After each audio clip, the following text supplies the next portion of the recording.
Bonsoir Niels Schneider, bienvenue. Bonsoir. Bienvenue en aparté. Merci. Ravi de vous accueillir. Mais est-ce bien Niels? Attendez, là j'ai un doute, qu'est-ce que c'est que cette moustache?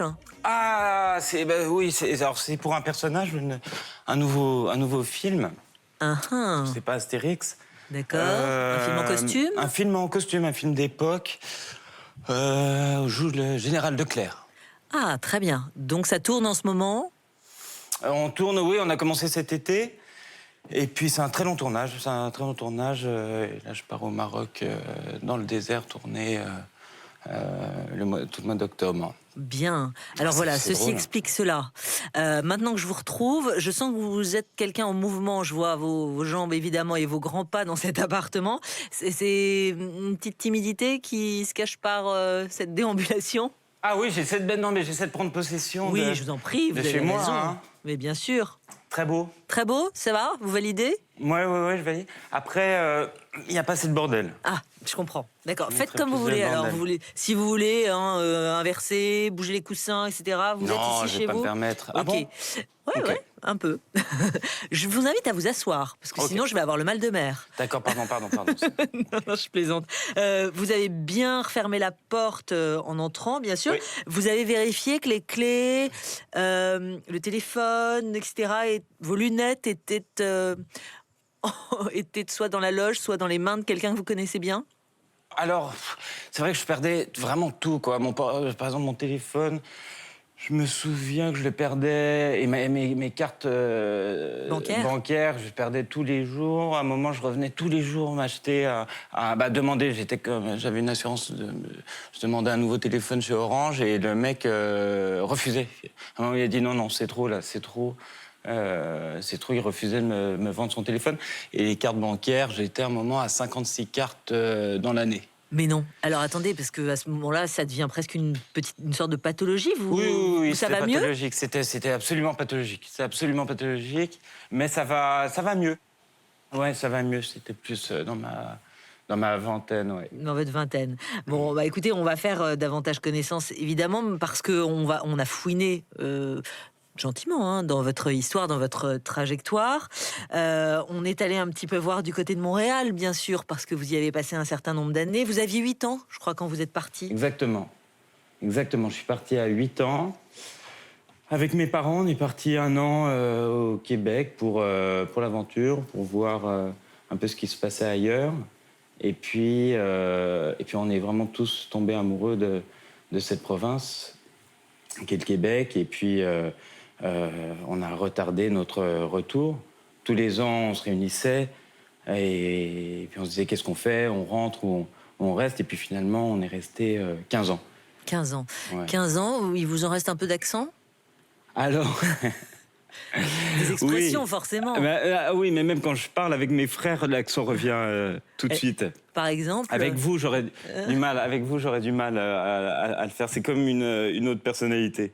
Mais c'est très schizophrène. C'est vraiment très schizophrène. Dès que je parle à un ami québécois, c'est plus fort que moi. L'accent revient tout de suite. Vous pourriez y vivre de nouveau? Ah, je sais pas. J'ai vraiment adoré. J'ai adoré ces années au Québec. J'ai adoré la nature. J'ai adoré. C'est un vivier très créatif aussi. Il y avait artistiquement des chanteurs, de la scène théâtrale, des cinéastes. C'est une partie de ma vie que j'ai adoré. Mais je regarde pas tellement en arrière. Je vois ça comme un chapitre qui est fermé. Après ça, la vie est pleine de surprises. Hein. J'aurais jamais imaginé rentrer du Québec pour vivre en France, donc sait-on jamais. Alors, la France, évidemment, avec d'argent et de sang, cette nouvelle série création originale Canal+, ça va commencer juste après En aparté. 12 épisodes où vous partagez l'affiche avec Vincent Lindon, Ramzy Bedia, Olga Kurilenko, Judith Chemla, Yvan Attal. Bref, un casting 4 étoiles et une histoire. Ils sont énormes, ils sont formidables. Vous êtes tous énormes et formidables. Et l'histoire, évidemment, on la connaît, mais là, la manière dont c'est fictionné, c'est encore plus fou.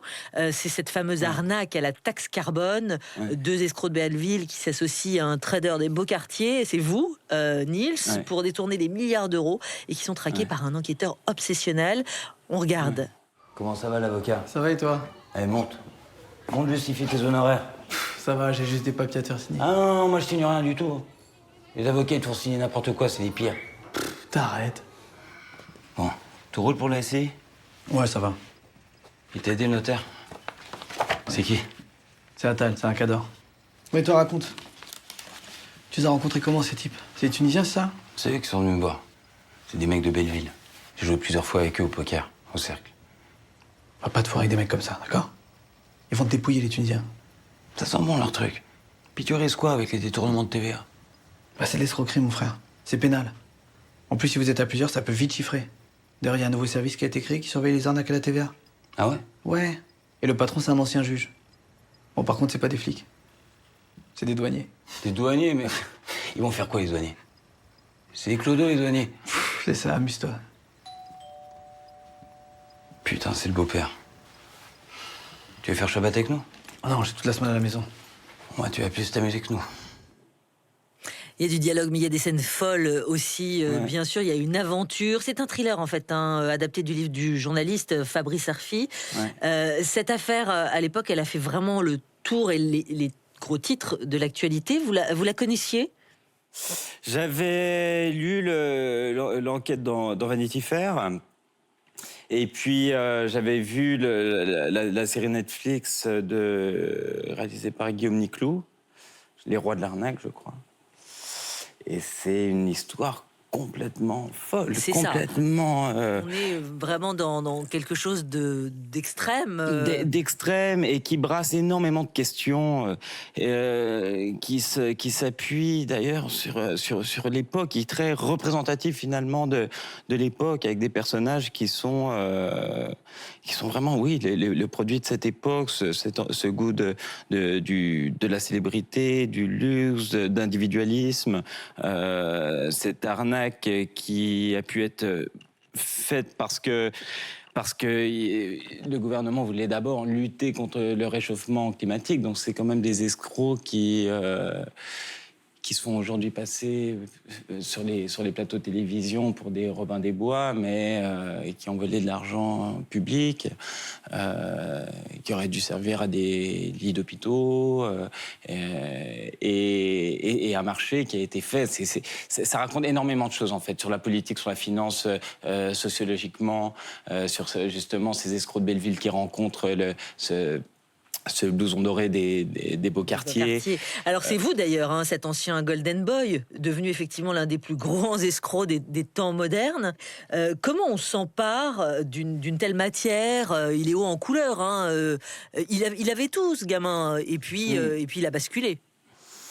Oui, c'est ça, c'est la grande énigme, et c'est ce qui fait qu'il est absolument fascinant. C'est de se dire comment ce gars qui avait absolument tout pour lui, l'argent, une famille, en tout cas toutes les apparences finalement, tous ces privilèges-là, a pu sombrer finalement dans la folie la plus extrême, et dans le sang et la violence, et c'est sur quoi s'appuie cette escalade finalement, cette fuite en avant. Et vous, sur quoi vous avez travaillé précisément pour être au plus proche? Alors, Xavier Giannoli, c'est un réalisateur qui s'appuie très souvent sur des faits divers, ou en tout cas des faits réels, comme cette histoire. Et puis après ça, il injecte ses propres obsessions. Mais il fait des enquêtes extrêmement solides, extrêmement poussées, creusées, et il avait fait tellement de recherches que moi, j'avais vu les acteurs, je sais pas comment les autres acteurs ont travaillé, mais... il avait déjà une matière énorme, et moi je me suis vraiment appuyé sur le scénario, sur l'écriture, sur le personnage que lui a créé. Et moi j'ai jamais essayé de coller au personnage. Pour moi c'était vraiment au personnage qui existe. Voilà, moi j'ai vraiment voulu inventer avec Xavier un personnage de fiction. Est-ce qu'on peut considérer qu'il s'est placé tout de suite du côté de l'autorité policière, de l'autorité morale? Xavier Giannoli? Ouais. Alors, Xavier Giannoli, c'est vraiment... Il a quelque chose de très droit, de très moral. C'est un humaniste qui est pas du tout... qui est pas du tout fasciné par les escrocs. Alors, je crois qu'il y a quelque chose d'absolument séduisant chez les escrocs qui nous fascine au cinéma parce qu'ils s'autorisent tout ce que nous, on peut s'interdire. Et ils s'en foutent absolument des conséquences. C'est des personnages qui n'ont pas peur, qui n'ont pas de morale, et moi qui peuvent me fasciner. Des personnages comme ceux de Leonardo DiCaprio, par exemple dans Catch Me If You Can, je le trouve absolument génial. Mais je trouve que ce qui est un peu nouveau chez Xavier, en tout cas particulier, c'est que il n'est pas du tout fasciné par eux. Et il les voit vraiment comme des hommes. Il a un regard très horizontal, en fait, avec eux. Il les voit pas du tout avec un regard d'admiration. Il a un regard assez cru. Alors, D'argent et de sang, effectivement, cette nouvelle série brillante et glaçante de Xavier Giannoli. J'aimerais bien aussi revenir un petit peu avec vous, remonter la pellicule, si vous êtes d'accord. On va s'installer dans le fauteuil. Allez, lequel ? À gauche, complètement vers la skyline de Montréal. Vous pouvez vous installer confortablement. À droite, la télécommande qui se trouve sur le petit tabouret. Ouais.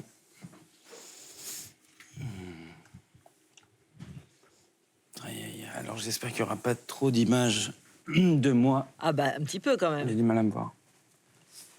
Le premier extrait, c'est vous qui appuyez sur le bouton de la télécommande, le bouton central. Tu manges mal tes guimauves, tu t'écoutes pas, tu vas trop vite. J'ai bouffé une guimauve, là, ça se fait comment je suis petit, là, ça se fait étape par étape. Ah non, regarde pas, je t'ai carré, je suis trop plein, là. Comment?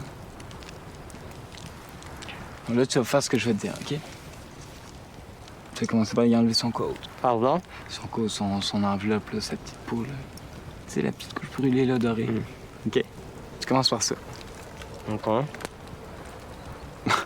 Bon, c'est mon début, là. Là, avec tes deux palettes et tes incisives, tu vas tirer sur la deuxième partie en faisant une petite légère pression, là, mais tu laisses un petit noyau. Puis là, attention, mais... Moi, je vais me coucher. Tu le sens fait? Non, je suis fatiguée. Il y a déjà 13 ans, 2010, Les Amours imaginaires de Xavier Dolan. Ce film qui vous fait remarquer véritablement. Il vous avait déjà donné un petit rôle dans J'ai tué ma mère. Là, et peut-être grâce à lui, vous allez me le dire, vous avez le sentiment de passer un cap? Pas du tout, pas du tout. Je ne dis pas que je passe un cap. C'était vraiment un tout petit film qui a été fait parce que Xavier devait tourner Laurence Inouez et il n'a pas réussi à boucler son financement à temps et il s'est senti dans l'urgence. Il avait très envie de tourner un tout petit film. Il avait peur d'attendre trop longtemps et puis on est parti en road trip avec Monia et Xavier. Suite à ça, il a écrit Les Amours imaginaires en à peine 2 semaines et on l'a tourné 1 mois plus tard. Donc c'était vraiment un tout petit film. On n'aurait jamais imaginé la résonance qu'il allait avoir. Et alors vraiment je supporte pas de me voir, mais ça m'émeut quand même de voir Monia Chokri, qui est devenue vraiment une amie très proche. Vous supportez pas de vous voir? Non, j'ai vraiment du mal, mais en revanche, je suis très heureux de voir Vos partenaires. Monia Chokri. Ouais. Ce film, bon, on parle de cette résonance, bien sûr, effectivement, grosse résonance. Et puis, il y a peut-être l'envers du décor ou le truc un peu moins jubilatoire pour vous, c'est que vous devenez un objet de désir, de fantasme. Le rôle vous colle à la peau pendant quelques années. Ça vous a été pénible? Ça a été pénible peu de temps, simplement c'était... Comme acteur, alors, les rôles d'objet de désir, c'est pas les rôles les plus intéressants. Et puis souvent, quand il y a un rôle... souvent, on reçoit des scénarios, c'est un peu des copies ou des pâles copies de rôles qu'on a pu déjà faire. Donc, C'est simplement que, voilà, après les Amours imaginaires, j'ai pas eu énormément de propositions qui me donnaient envie. Et puis, finalement, j'ai trouvé mon bonheur plutôt au théâtre, dans Roméo et Juliette avec Nicolas Briançon, et puis après ça, dans Diamant à mon noir. Ouais. Après, quand même, très vite, les choses se sont enclenchées. Ouais, Mais ouais. est-ce que vous pouviez échapper, in fine, à ce genre de carrière? Une famille de comédiens, un papa qui dirige des spectacles dans lesquels vous faites vos premiers pas. Vous auriez pu échapper à un destin comme celui-là? Bah, je sais pas. Moi, je sais pas. Je sais pas si c'est un hasard ou pas. Je crois pas que ce soit un hasard. Je crois qu'il y a eu des conditions familiales qui ont fait qu'on est tous artistes sur 5 frères. Les 5 faisaient soit du cinéma, soit de la musique. Mais c'est certain que le théâtre, la musique, les métiers artistiques, en tout cas, étaient très valorisés à la maison. Il y a un événement tragique dans votre existence, dans votre histoire familiale, le décès accidentel de votre frère Vadim en 2003. Il était lui-même artiste. Vous allez un peu plus alors embrasser la carrière de comédien. Les choses se dessinent véritablement. C'est ce qui vous a, l'art, interprété, créé, etc. C'est ce qui vous a permis de surmonter ce deuil, de vivre avec? Oui, ça m'a aidé. C'était, alors adolescent, j'étais d'une timidité vraiment pathologique. J'étais pas très solide. J'étais quelqu'un de vraiment un adolescent plutôt fragile. Et puis la perte de mon frère, qui avait vraiment 15 mois de plus que moi, je me suis senti... j'étais plus rien, quoi. Je me suis senti... C'était vraiment... J'étais dévasté. Et le théâtre m'a permis, à la fois... J'ai commencé à jouer donc, pour me rapprocher de lui, parce que c'était lui qui faisait du théâtre. Il prenait des cours avec mon père. Mais moi, je faisais plutôt du skate, je faisais autre chose. Et puis, finalement... En faisant du théâtre, il y a quelque chose, je sais pas, le fait d'avoir un texte, le fait que ce soit un monde organisé, que je savais ce que la personne en face allait me répondre, et j'avais le droit de vivre mes sentiments, mes émotions. J'avais le droit d'exprimer finalement mes émotions, et j'étais valorisé par ça. Ça a été un choc, c'était une révélation, et je me suis dit que la vraie vie était vraiment sur scène, en fait. Alors c'est une porte en quelque sorte qui s'ouvre et elle ne va plus jamais se refermer. Appuyez sur le bouton, s'il vous plaît, Nils. Je vous prie d'excuser mes cafouillages.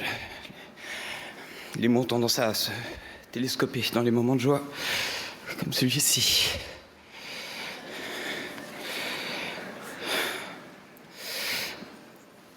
Quand j'avais 16 ans, j'étais vraiment perdu, et j'étais convaincu précocement de l'inaccessibilité de cette profession.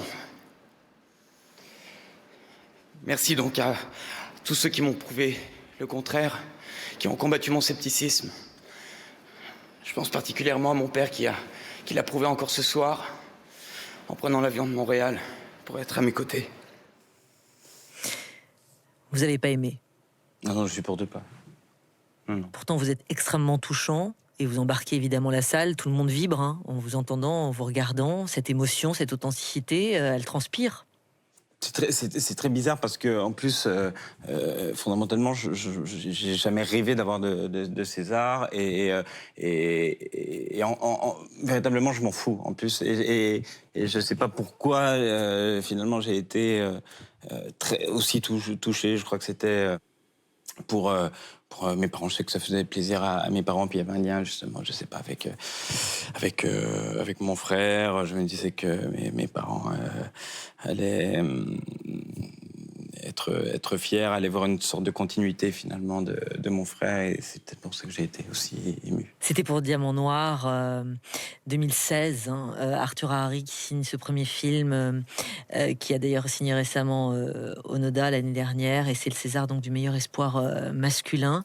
Après, comment ça se passe dans votre existence et surtout dans votre trajectoire professionnelle, dans cette vie d'acteur? Les choses s'enchaînent très naturellement, très vite. Il y avait une palette de rôles ou pas? Moi, j'ai jamais eu ce sentiment tout d'un coup qu'on m'a d'avoir un tapis devant moi et Et d'avoir juste à piocher? Non, d'avoir juste Ouais. à piocher. Non, non, non, non, non. J'ai l'impression, je sais pas, qu'au contraire. Et puis même, ce qui m'intéresse dans le cinéma, c'est les rencontres, c'est travailler avec des gens dont j'aime leur vision du monde, dont j'aime que je trouve créatif et qui ont une vision de l'existence qui m'intéresse.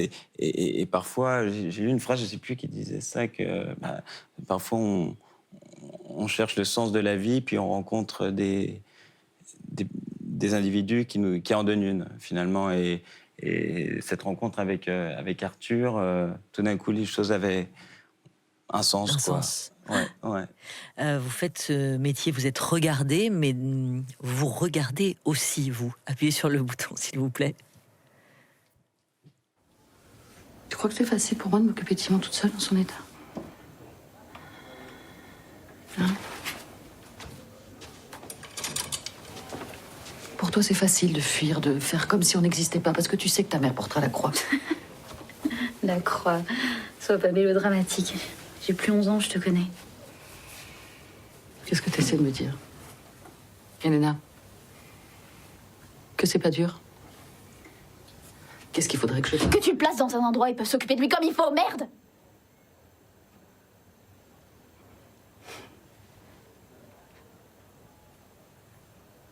Personne ne peut mieux s'occuper de lui que sa mère, personne.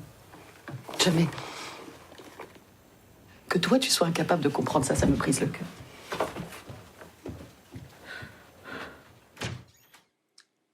« 2021, Le Rite », c'est votre court-métrage, hein, vous le réalisez. Cela raconte l'histoire d'une institutrice qui partage sa vie entre l'école où elle enseigne et ses enfants, Simon, ce fameux fils donc avec qui elle se livre à un étrange rituel, et Elena, danseuse de son état qui revient dans leur vie. Quelle est la genèse de cette histoire, de ce projet? Oh, je pense que c'est à force de tourner, d'être devant la caméra, je pense qu'il y a... Je suis pas le seul, hein, je crois qu'il y a beaucoup d'acteurs qui ont envie tout d'un coup de passer de l'autre côté. Et c'était une très, très, très belle expérience, quoi. Très, très belle expérience. J'aime encore plus ces acteurs depuis, je crois. Le fait de tout prévoir avant... mais c'est une matière encore en mouvement, mais morte, inerte en tout cas. Et l'euphorie du tournage, quand les rôles, quand les actrices et les acteurs s'emparent des rôles et amènent de l'inédit, quelque chose de sauvage, de l'imprévu, et que tout d'un coup ton scénario prend littéralement vie devant toi, c'est absolument euphorique. Et ça, j'ai vraiment, vraiment adoré. Bien sûr, on a reconnu Virginie Efira. Je peux pas ne pas vous demander, même si ça paraît très bateau, mais comment on dirige celle qui partage sa vie? J'ai adoré diriger, si je peux appeler ça comme ça, mais je trouve ça, il y a rien de plus beau finalement de travailler entre guillemets, en tout cas vivre un tournage avec la personne qu'on aime. Il y a quelque chose de beaucoup plus fluide, de beaucoup plus facile. Et ouais, pour moi, c'est vrai, c'était une expérience extraordinaire. Votre rencontre, elle date de 2018 sur le tournage du film de Catherine Corsini, Un amour impossible. Vous l'avez dit, vous étiez timide, vous soignez avec l'âge peut-être un peu, mais est-ce que à cette époque-là, vous êtes encore timide? Qui fait le premier pas en 2018?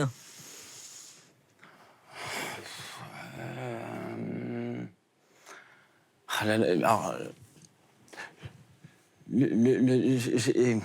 c'est très psy quand même, votre émission. Et on a envie de se livrer parce qu'en plus, il n'y a personne en face. Donc, on a vraiment l'impression que finalement, c'est moi qui vais vous donner 200 € à la fin de Je sais pas comment je dois le prendre. Mais le seul problème, c'est que je sais que si je dis quelque chose, et je me dis à chaque fois, je dis putain, je parle trop, tout ça, je suis poli, j'essaie de dire des choses, de répondre aux questions, puis après ça, c'est repris partout et déformé.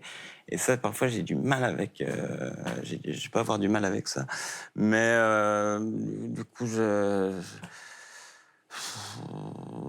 mais on est deux handicapés, hein, Virginie et moi. On est vraiment deux timides. On l'est moins aujourd'hui, mais on l'est resté même très longtemps. On est resté très longtemps. On était vraiment comme deux handicapés. Alors, vous savez quoi? On va arrêter la séance de psy. Vous allez faire un petit mouvement, d'accord? Quelques pas. Allez. Allez, voilà, comme ça... cette bibliothèque-là qui est à droite de la cheminée, elle contient à la fois des disques, des DVD et des livres. Ouais. La musique, on vous a proposé une petite sélection, notamment Bob Dylan, Véronique Sanson. Vous pouvez vous asseoir d'ailleurs. Hein. Véronique Sanson, il y a quand même, quand même une histoire avec Véronique Sanson quand vous étiez gamin. Oui, il y a une histoire dans le sens que je m'étais paumé. Mes parents m'avaient demandé d'aller acheter je sais plus quoi et à une rue de chez nous. Et je me suis paumé et je pleurais dans la rue. Et c'est Véronique Sanson qui m'avait trouvé là et qui m'avait raccompagné chez moi. Ouais, qui m'avait ramené à la maison. Ouais. C'est pas rien. Ouais, non, c'est pas rien. Et j'adore en plus ce qu'elle fait, quoi. Je trouve qu'elle a une voix sublime. J'adore vraiment ce qu'elle fait, ce que j'ai découvert plus tard. Et ça, c'est vraiment mes albums. Qu'est-ce que vous voulez écouter alors? Vous pouvez choisir parmi ces 33 tours. Tiens, je vais mettre ça. Attends, c'est sur la face B. Ok, hop, on va voir. C'est de retrouver. C'est de pas le cramer non plus.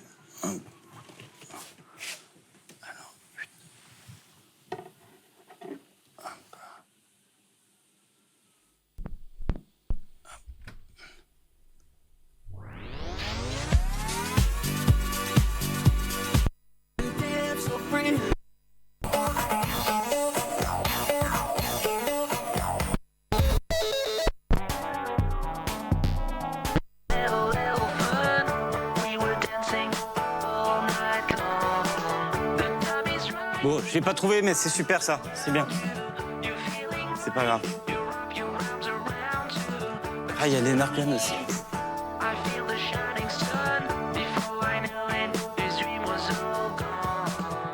Bon, je vous laisse là-dessus. Merci. C'est bien, ça. C'est bien. Vous voulez pas du cadeau? Ah si, bien sûr. Bah, quand même. Ah ouais. Il est là sous l'appareil photo. Ah, c'est trop sympa. Ah ouais, trop sympa. Attendez. Voilà, si vous voulez. Alors, tac. Oh, c'est magnifique. Je l'ai déjà, mais c'est... Je suis hyper fan, mais j'adore. C'est mythique, hein, quand même. C'est mythique. Pour vous, hein, Cassavetes par ouais. Cassavetes, audition Capricci. Évidemment, et puis il y a le film aussi qui vous accompagne, c'est Husbands. Hein, je crois que c'est vraiment un des films que vous aimez. Mais globalement, vous aimez de A jusqu'à Z, évidemment. Donc une sorte de Bible. Femme sous influence aussi. Bien sûr. J'adore. Mais merci beaucoup. Merci. D'argent et de sang, la nouvelle série création originale Canal+. 12 épisodes avec Vincent Lindon, Ramzi Bedia, Olga Kurilenko, Judith Chemla et j'en passe. C'est brillant, c'est glaçant. Merci d'être venu nous voir. Merci.